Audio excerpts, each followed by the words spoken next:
I put together these slides. I'm doing a case-based, and I know we're starting a little bit around maternal mental health. This is a lot more general. We're going to talk a little bit about hormones in that context, but really my goal with this was to present some cases as examples of times that that the medical issues, the physical kind of aspects are potentially informing the mental health picture. And in my experience, it's never as clear as these cases would make it seem.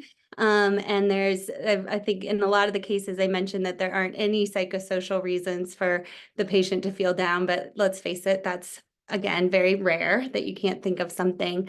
But the goal would be to have all of us, no matter what discipline we're in, really thinking, is there something we're missing here that could be a medical issue? And so I'm going to present some cases like that. It is something that it's really what we do in the psych hospital. So there's a team of people at Cottonwood, and there's an H&P on every psych patient. A lot of you probably know this, but there's an H&P on every psych patient by the medical team, partly because the goal is to try to the best of our ability to identify any medical issues that could have contributed to their hospitalization. So that's being done every time a psych inpatient gets admitted, though admittedly, it's sometimes tricky, and there's definitely times when it's hard to get the workup we need once the patient is there. So really, the more we think about this in the outpatient setting, I would say the better. So the learning objectives, we're going to highlight the important medical and hormonal aspects of that trigger mental health conditions. And then my goal would be to encourage multidisciplinary identification of patients with medical and medicine-induced causes for psychiatric illness. So again, this is a really broad overview. As you're going to see as we go on, there's a lot that can do this. And so I want to make sure that that really we just start thinking about, could there be something we're missing? It's not going forward. Oh, there we go. I got it.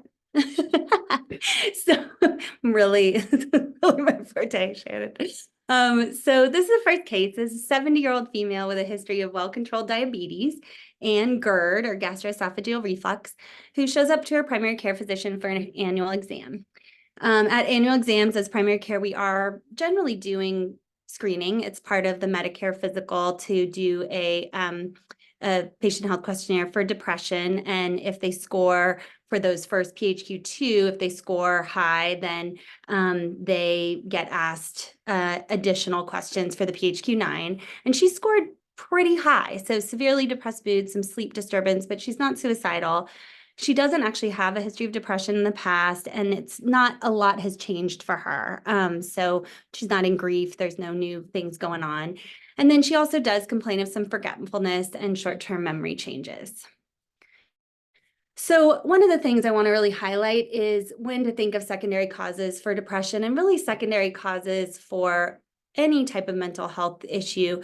Secondary being this isn't necessarily primary mental health. So see, these are some of the more significant red flags that I would say warrant at least recommendation that patient talk with their primary care provider, or if you are their primary, to start thinking, is there something I'm missing? Is there some other clue that I need to make sure we treat this patient? So severe new onset depression, including psychotic depression or just feeling really down, new onset in an older adult or a patient with multiple medical problems, chronic medical conditions or acute medical conditions. So if someone has an acute illness and one of their symptoms, they're describing new onset of mental health symptoms, that's really, I think we need to look at the acute medical condition first.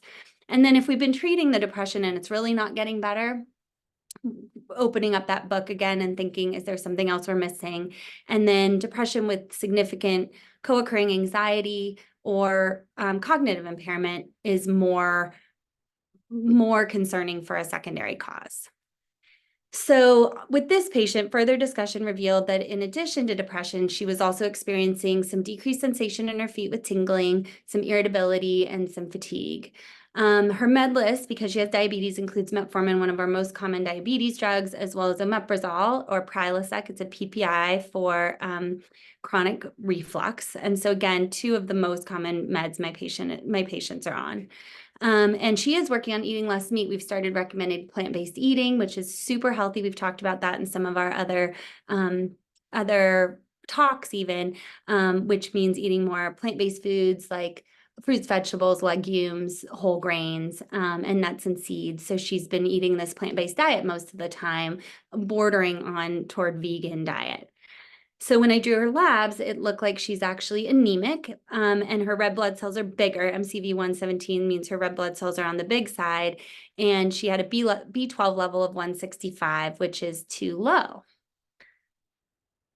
So B12 deficiency is not nearly as common as it used to be. So a lot of people do supplement, and it's found in some foods, but there are some things that really increase your risk. So vegan diet, especially strict vegan, history of stomach surgery, so low absorption. So that's bariatric surgery, inflammatory bowel disease like Crohn's or ulcerative colitis. And then there is actually just decreased absorption over time with aging. So the lining of the stomach is not as robust. And then pernicious anemia is an autoimmune condition that can lead to that results in some B12 deficiency. And then medications such as metformin, PPIs like omeprazole or pantoprazole, and then H2 blockers like famotidine or Pepcid. So antacids are pretty notorious for decreasing the ability to get the B12 that you need. So in a patient with those risk factors, definitely something to consider. And then again, not everyone needs B12. So once you have it, the treatment is really easy. It's actually supplementation, oral or injectable. And a lot of times even some of the neurological stuff does get a lot better, unless there's been some significant damage, but usually we catch it a lot earlier. But I do have a lot of people who end up taking it over the counter in a B12 supplement, and it's actually included in a lot of things too. So again, we don't want to over supplement either. Vitamins, you really want to be in that midpoint in what people need. But yeah, this is one, if it gets too low, that can cause a lot of mental health problems. So, and that goes along with other nutritional causes. So poor intake of food, period. Eating disorders. So again, nutritional deficiencies leading to fatigue, which can manifest in more depression, not to mention the anxiety from the eating disorder. Diabetes, so high and low blood sugar, can both manifest with some psychiatric manifestations. And then there was a study that wasn't perfect on vitamin D deficiency leading to mental health considerations. I definitely see in the community vitamin D being checked by psychiatrists and nurse practitioners a lot. And I would say it's tough. Vitamin D has been studied up and down. In this climate, I generally tell people reasonable to supplement with 1,000 to 2,000 units in the winter. And then if they want to check it, I do check it relatively frequently, but it's on the expensive side. And so plus minus, I wouldn't necessarily check every depressed patient for vitamin D deficiency, but it is something to keep in mind. And you do get it from the sun. So being outside obviously improves mood for a lot of people. We've had that talk too. So there may be a connection there. And then other medication substance side effects, this brings up that issue. So interestingly, there's a lot of meds that contribute to depression separate from any deficiencies they cause. So interestingly, omeprazole, another med she's on, has an independent correlation with depression. Again, a lot of this is correlation, not causation. So we have to take it with a grain of salt. But if you see that someone started a medicine recently and is having issues, look at things like PPIs, omeprazole, beta blockers like propranolol or metoprolol. We use them for heart issues, blood pressure issues. Corticosteroids, so prednisone, people taking things for inflammatory conditions. People on chemo, obviously, lots of different potential risk for mental health issues in cancer treatment. And then obviously alcohol, other drugs, over-the-counter sleeping aids. So I have a patient recently who's on a lot of medications. I haven't loved her med list, and I just found out she's been taking Benadryl every night, which I would not want her doing for a variety of reasons. But antihistamines definitely, in general, can lead to some mood changes. And then Montelukast or Singular, a couple years ago, we've talked about this on Echoes before, got a black box warning for mood. So again, not that you have to shy away from prescribing it, but if you have a patient who went on that in the last couple months, either prescribed by a primary care physician, yourself, or a allergist, might be something to consider if the timing makes sense. And feel free to chime in with any questions. Any questions about that case or anything so far?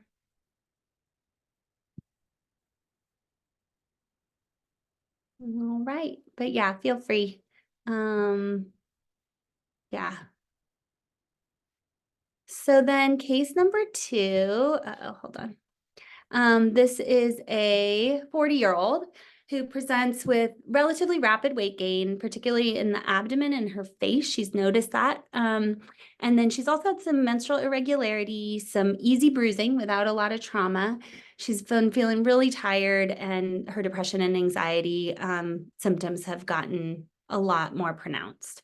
So she really doesn't have a history of diagnosed depression, no clear reason that she's starting to feel that way. She doesn't feel like she's changed her eating appreciably. And then we see that her blood pressure is higher than last year. And again, she has pictures that shows that her face seems more flushed and fuller than prior years. And she hasn't been on prednisone or any other new medications from other providers. On exam, you see some purple striae on her abdomen. So striae are another name for stretch marks, and a little bit of a rounder face and increased fat pad at the back of her neck, or at the upper back at the base of her neck. Labs show an A1C of 5.8 and a fasting glucose of 115. So based on this presentation, you actually decide to do some additional testing of her cortisol, which is a pituitary, well, can come from a lot of places, but you test hers, and she actually has testing consistent with something called Cushing's disease. So Cushing's syndrome actually describes cortisol excess. Cortisol is a hormone that can actually come from a variety of sources. Cushing's disease generally is where the cortisol is being pumped out without any kind of external, and basically that one generally is pumped out by starting with the pituitary gland. So it's usually a problem with the pituitary gland, which is a gland in your brain that stimulates a variety of hormones. So classic Cushing's disease usually refers to that primary cause of cortisol excess. However, her presentation can happen if people are using corticosteroids. So that would be prednisone, is one of the classic, but people also, there's a bunch of different names for these. So methylprednisolone, and generally this only happens if people are on them chronically. So if you have someone who just got them for 5 to 10 days for an asthma exacerbation, you would not see these effects. These are people who are on them chronically, usually for autoimmune disorders like rheumatoid arthritis. So now we have much better drugs, but there are some patients who really end up on them for a long time to get things under control, or really bad asthma and lung disease. Sometimes we'll need these over and over again, and can even get to the point where you're seeing some of these side effects. There's also quite a few cases of people who will use steroids they'll actually take them in factitious use, though again, those are more case reports, but asking about what people are taking are really important. And then there are some cancers that can lead to cortisol excess. So neuroendocrine tumors, specifically in the lungs, most commonly, and then the adrenal glands also have a way to pump out cortisol. So in general, again, just knowing it can come from a variety of sources, and generally if I find it, I will be sending them over to endocrinology for more of a workup to really figure out where it's coming from, unless it's very obvious. So we're talking about hormonal causes of psychiatric illness, and hormones, tiny molecules that do a lot in the body. So this is a range of metabolic and endocrine causes, more of just a list, but there are some we think of a lot. So basically every psych inpatient gets a TSH, a thyroid test, when they get admitted. There are some others that you don't think of quite as much. So hyperparathyroidism. Parathyroid is a gland that sits in the thyroid gland that controls your bone metabolism, but that can lead to calcium changes, which affect the mood. Low potassium, low sodium. Addison's disease is lower cortisol. And then hypopituitarism is where that pituitary gland just stops pumping out just about anything, usually a lot of times due to a mass or treatment for another condition. So if people get radiation, brain radiation for cancer or another type of mass, their pituitary gland can shut down completely.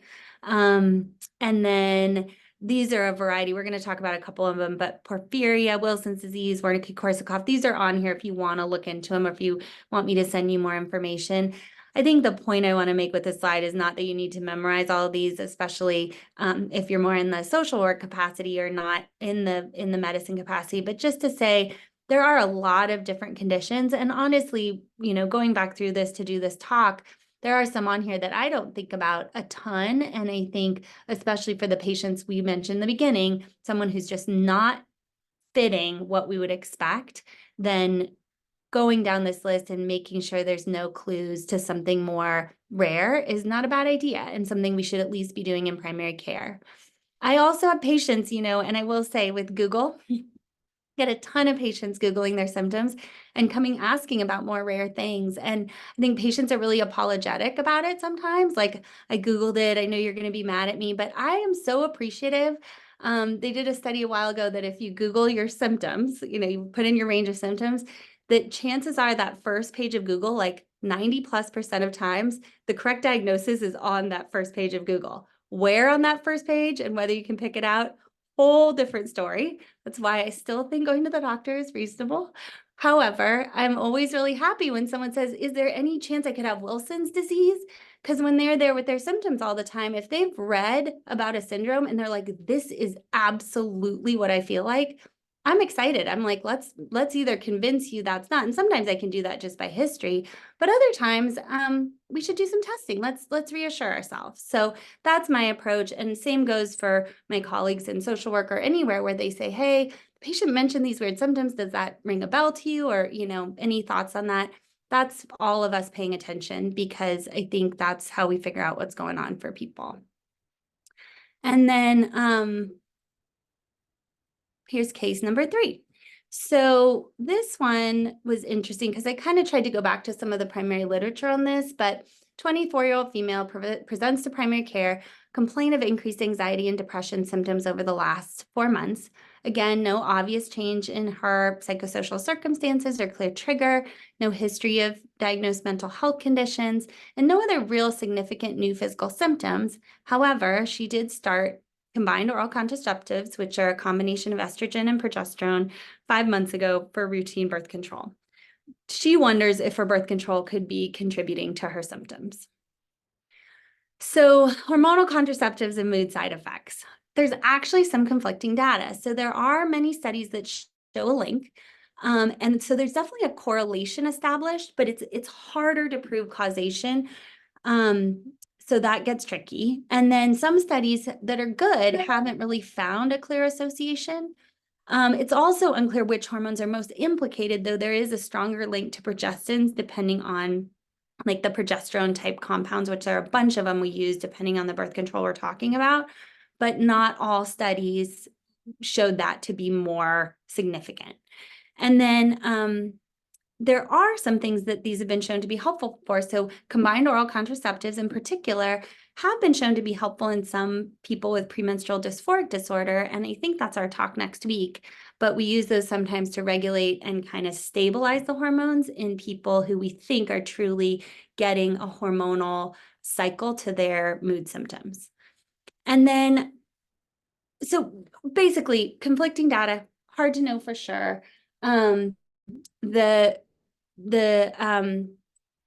want to make the point with this one, though, that number one, depression and pre-existing mental illness is not a contraindication to use of hormonal contraceptives, and that you should also keep monitoring for changes, mood monitoring and counseling on potential risks of mood changes whenever you start hormonal birth control. So I don't want people to be scared to start it and people are already depressed. It's not necessarily the cause of people's depression after starting, but if that timeline is pretty convincing, it absolutely warrants looking at it.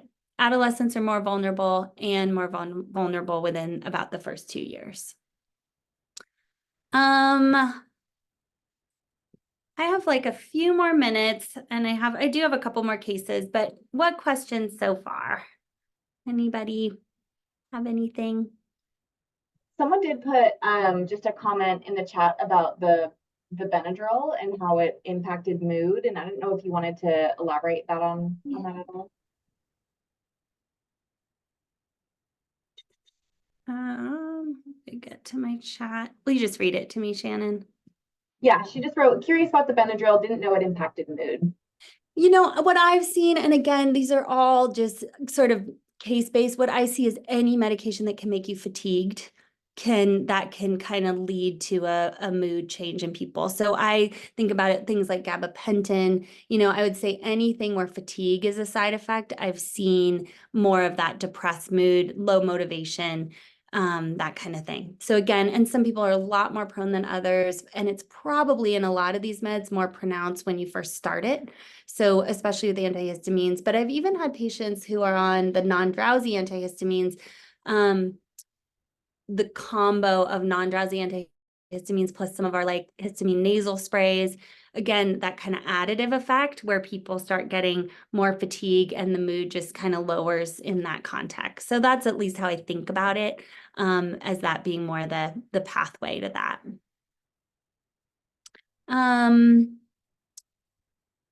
Let me just see. Yeah, I think just a couple other points I'd like to make. This one is an interesting, more of like a somewhat rare, but I think we underdiagnose condition that's a genetic syndrome, but 33-year-old, new onset of irritable depression, poor sleep, decline in function. There has been some impulsivity, and he's noticed a little bit of a tremor. No other substances, no other reasons. And then you watch him walk, and he seems like a little unsteady with his gait. You get some labs, and the liver enzymes are elevated, and you decide to go ahead and place a referral to ophthalmology, who find something called Kaiser-Fleischer rings. And these are basically copper deposits in a ring right in the cornea of the eye. So you decide to test for copper excretion and to try to establish the diagnosis. And the diagnosis is something called Wilson's disease, which is genetic, but a lot of times it takes till people are in their 20s or 30s. Some people get diagnosed as children, but a lot of people get diagnosed later. And it basically leads to copper accumulation in different organs. And that is what leads to the manifestations, which a lot of times we're finding people in liver failure as the first thing, but psychiatric manifestations can be primary. So I'm bringing this up because I think it is somewhat underdiagnosed, and it's a relatively easy diagnosis, especially if someone has the rings. Generally, you can't see the rings in just primary care. You need the slit lamp, the ophthalmology exam, but again, something to just know about, and these other genetic things that could manifest later with psychiatric manifestations. And then this one, again, you know, this seems relatively obvious, but you have somebody who's has a bunch of other things going on and presents to the ER. And part of why I presented the case this way is we do get patients who are in the psych hospital who end up just getting admitted to psych. You see this picture, and the patient has gotten admitted to psych. And then he shows up, and you talk to him, and he says, man, I've had the worst headache, worsening over the last 3 months, and drug screen is actually negative. He says he hasn't been drinking. He was a little labile in the ER, and the way I presented it is that the ER did what I would want them to do, which is actually get a CT scan, because there are patients who can get a brain mass that can start manifesting more as psychosis or just personality changes, things that are changing that way versus different neurological symptoms. So primary malignancies of the central nervous system, as well as paraneoplastic disorders, which are basically symptoms that are, or they tend to be syndromes that can lead to, that are separate from the primary cancer that lead to manifestations all over the body, either because of an abnormal protein or a hormone, like we were talking about. And a lot of these are known to cause psychiatric symptoms. And then in patients who are HIV positive, they are at risk for a wide range of psychiatric illnesses, depending on their how compensated their HIV is and how low their CD4 count is. So knowing that, and if you have an HIV positive patient, probably the most one of the sicker patients I've seen in the psych hospital over the last 5 years was somebody who was psychotic and ended up not getting their treatment in and showed up with significant decompensation and a very low CD4 count. And that differential for why they're psychotic, whether it's primary psychosis or schizophrenia versus something related to an infection, really broad, and a lot more broad than someone who is not HIV positive. Yeah, and then, the last, and again, we're pretty much out of time, but really the last case highlights someone with Parkinson's. So again, older patient, and what's Parkinson's really, you can see a lot on physical exam. So it's more of a, history clinical diagnosis, and can manifest in some anhedonia and apathy. And you can read through this, but a lot of cognitive changes, behavioral features, and then you have these physical features as well. There's also Lewy body dementia, which again can have a psychotic component, but sometimes does manifest that way and then turn to Parkinson's. But there's a lot of neurological causes of mood changes. People with MS notoriously have depression associated, and whether or not that's a function of the MS itself versus function of chronic illness, but there seems to be a much higher rate in people with MS. And then traumatic brain injuries. So people have had multiple concussions with some mood changes related. So bottom line is, at all levels of care, if we have our ears pricked up for these cases that sound like they could have more of a medical flavor, making sure patients are at least getting in with their primary. And then if anyone in the care team has an idea of a specific concern they have, letting the MD know. I think all of these things can lead to people getting their diagnosis sooner. Unfortunately, I think a lot of these, especially more rare conditions, end up getting diagnosed a lot later.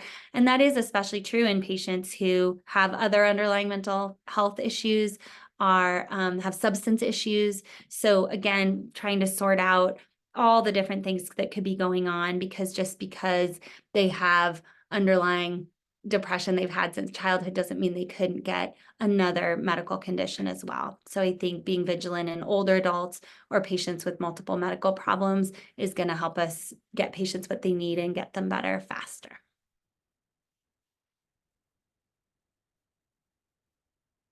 Any other questions?